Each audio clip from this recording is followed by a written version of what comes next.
It's Typewriter Tuesday. Let's journey into the past to see what writers of old used to use to ply their trade. What kind of mechanical beauty does Al have for us this week? Well, welcome to Typewriter Tuesday. This is episode number 7, and we're looking today at a Underwood Deluxe, spelled as 2 words, Deluxe Quiet Tab Typewriter. And it is the typewriter that makes you say vroom vroom, and I'll show you why in just a second. As you can see, it's a nice 2-tone color, and it's got some modern types of design to it. It's a mid-century. In this particular case, this typewriter came out in 1955, but there's a series of them that began in 1954. Not quite the same personality, but then later 55, and so they came up with this, and then there's a version right after this, same kind of typewriter, basically the same machine, but it has a few distinctive features, and its most famous design is what is sometimes called the tuxedo. It's in black and white, and it's a beauty to behold. This typewriter is important for a number of reasons. One is it's the return of Underwood's work as a typewriter manufacturer. During World War II, almost all typewriter manufacturing gave up making typewriters so that they could make arms, in the case of Underwood, M1 rifles, for the war effort. And then after the war was over, in a few years they were able to retool, get back into the business that they excelled at, and that was in the creation of typewriters. Now normally Underwood excelled in office type typewriters. That is the larger standard typewriter. It's meant to last forever and ever, and they did, which created a problem for Underwood. They're one of the best designed typewriters ever, and they kept selling, and it was hard to sell new stuff because they just didn't break down. Here is their effort to come back and say, let's do something new. People were no longer wanting just a typewriter. They wanted something that had even more panache than they had seen before. So it's really the styling that was beginning to sell typewriters. Typewriters are selling a great deal to high school students, college students, working women, housewives. And again, remember, we're talking mid-century here, so the middle of the 1950s, and society was a little bit different.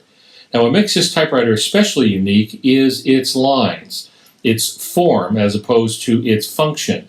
It's essentially the same machine that came out a couple of years before, as far as the mechanics are concerned, but it came up with a little better design, and that's the 2-tone that we see here, this light putty, and then this dark brown, which is just gorgeous. But it also has these curves, these almost subtle and supple types of curves, kind of sexy as it were, a touch of chrome in the right places with that, and it is a great looking machine. It is almost Art Deco. I know when I first saw it, and I picked this up in Central California coastal city for just $55. And it's very clean typewriter. Worked well, needed a little bit of work and a little oil here and there, but that's to be expected with typewriters this old and that have been sitting in the cases for decades. Especially since the advent of computers.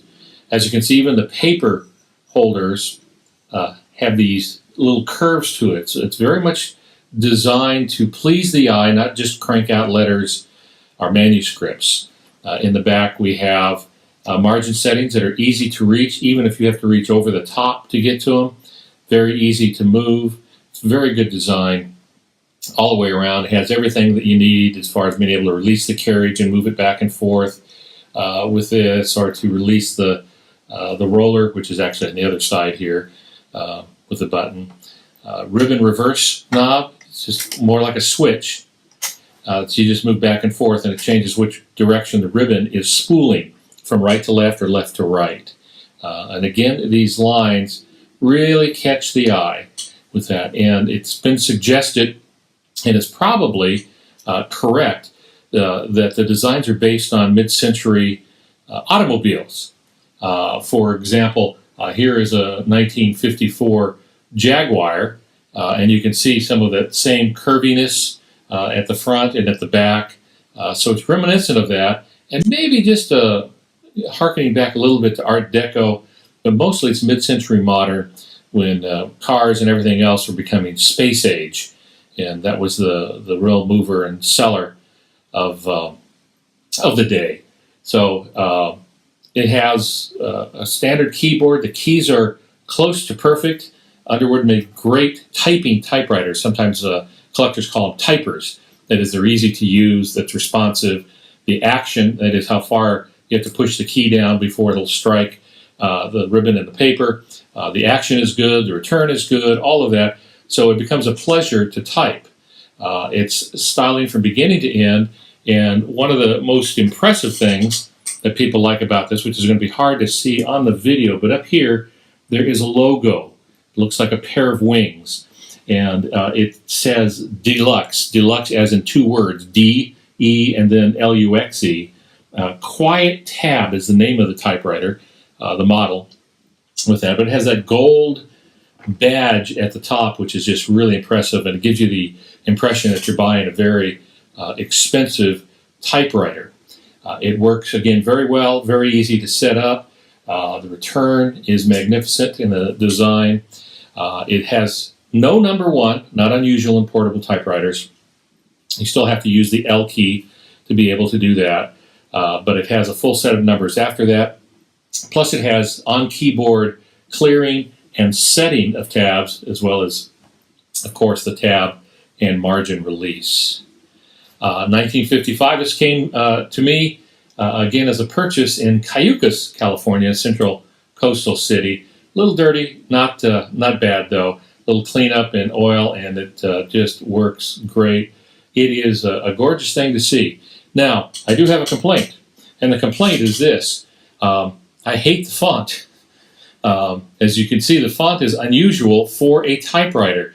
In fact, the first time I saw this typeface, I thought that maybe I had accidentally gotten hold of a IBM Selectric, though you can't confuse the two typewriters. But this is the kind of font you would see 10 years later in the IBM Selectric that had the little ball that you could change called an element. If you look at the typeface, you see that the upper and the lower case letters are different. First of all, they're sans serif, meaning they don't have the little protrusions and extensions on the letters that make them a little easier to read, what most of us grew up with. But the lowercase letters, you almost hate to call them lowercase because they're the same as the uppercase, except smaller, and that's it. So, normally you would have a capital A, which looks very different than a lowercase a.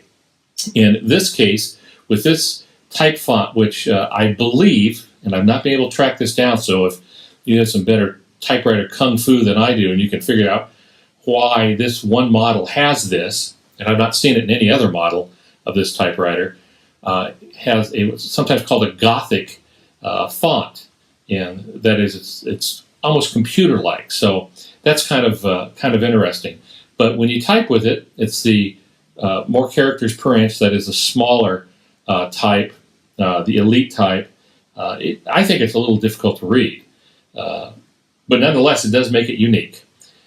So here it is. It is a 1955 Underwood Deluxe Quiet Tab typewriter, which is just beautiful in its design and in its engineering. It's just a pleasure to own. Well, thank you for joining us for Typewriter Tuesday. We'll see you in our next episode. I almost forgot to tell you that E.B. White used a typewriter like this one. E.B. White of Charlotte's Web fame and Strunk & White's Elements of Style.